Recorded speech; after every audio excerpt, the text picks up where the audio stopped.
Hey y'all, I'm Angie. Welcome to my channel where I do stuff.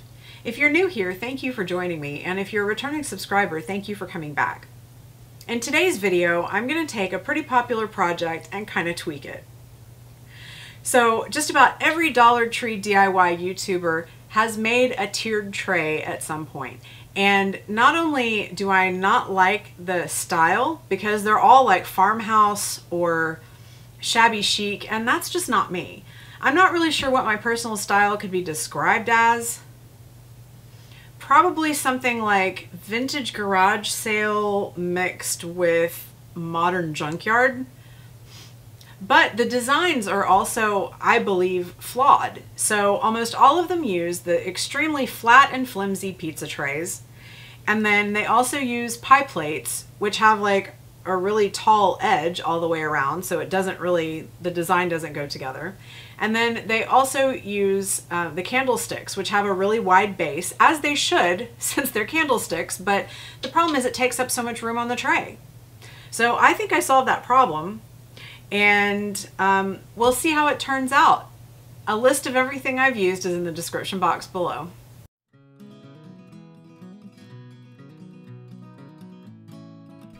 So there were a couple of components that were variables here, and so I'd gotten a glass bowl from Dollar Tree and I'd gotten a china saucer from Goodwill, and I wanted to check to see how they looked before I glued anything, and the bowl did not fit the scale of the project, so I went with the saucer. And in addition, the cordial cups are slightly tapered, so I turned them one way then the other to see which way looked best before I started gluing. The instructions say that if you are gluing two non-porous surfaces that you wet one surface before gluing everything. And so that's what I did. You'll see how that turns out. But then I let it sit for 2 hours, like it said, before I started the next part.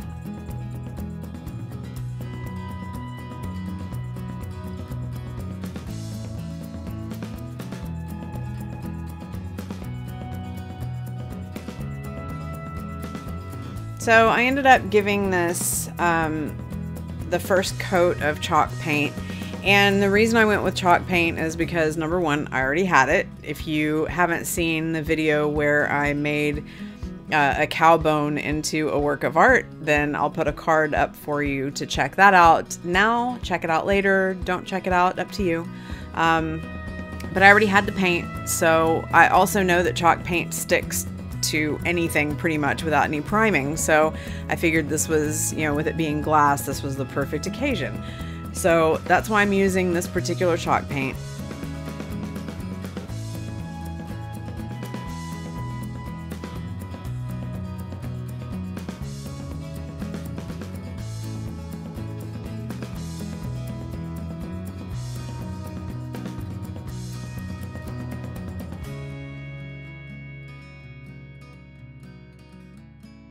And I had kind of started realizing also that the first coat needs to be 100% dry, and when you put on the second coat, you need to be careful what kind of brush you use, because it can almost like wipe itself off on that second coat if you're not too careful. So I did have to touch it up here and there, but it's easy to avoid that problem.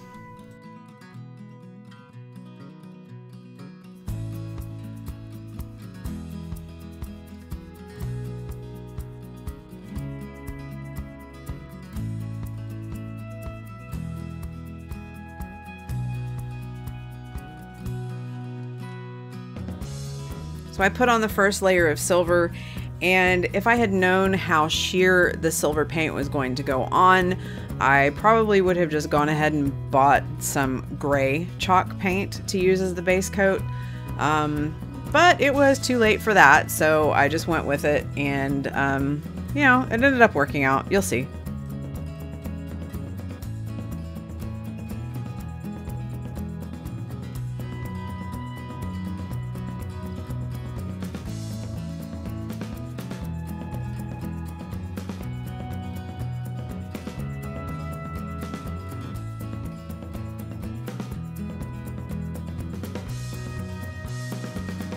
And this was when I realized that the Gorilla Glue did not stick to the china.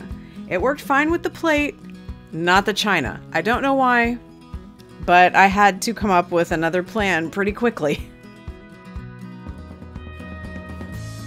I tried the bowl again, but nope, still hated it. I ended up finding some Loctite glue that had been stuck in a drawer for a couple of years, and that's kind of important for what happens next.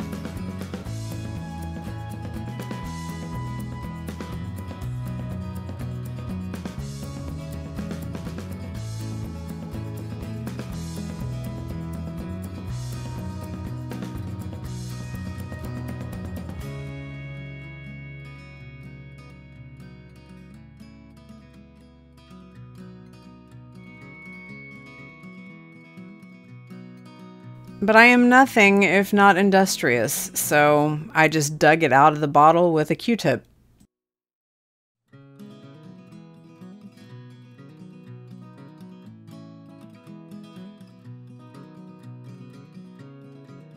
There's no shame in double checking the instructions.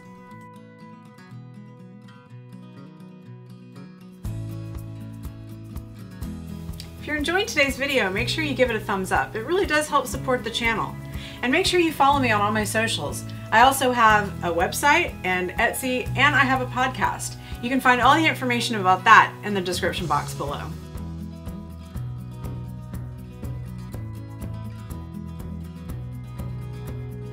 I am not a farmhouse style person, so I didn't want to do galvanized or anything like that, but I was having issues getting the finish the way that I really wanted it, and I noticed that if I used very small, tiny little brush strokes, that it did look like galvanization.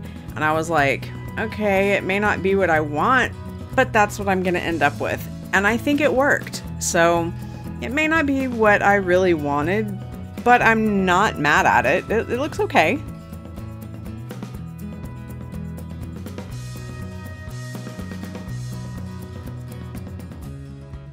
So then I flipped it over and basically did the exact same thing on the bottom. I wasn't quite as worried about the finish matching the stuff on the top side, so I didn't spend a whole lot of time. I just wanted to make sure the coverage was there. Then I just went back over it in a few places to touch things up and make things look a little smoother. And this is how it ended up. I mean, I'm not a huge fan of the galvanized look, and I know that I could have aged the edges and made it look rusted or whatever, but you know, I'm okay with it. I'm happy with it. I don't know what I'll do with it, but I'm happy with it. Well, y'all, that's all I got for you today. Thank you so much for watching. I really hope you enjoyed today's video. And if you did, perhaps you'd consider subscribing, because I'd really like to see all of y'all back here next week when I do more stuff. Bye!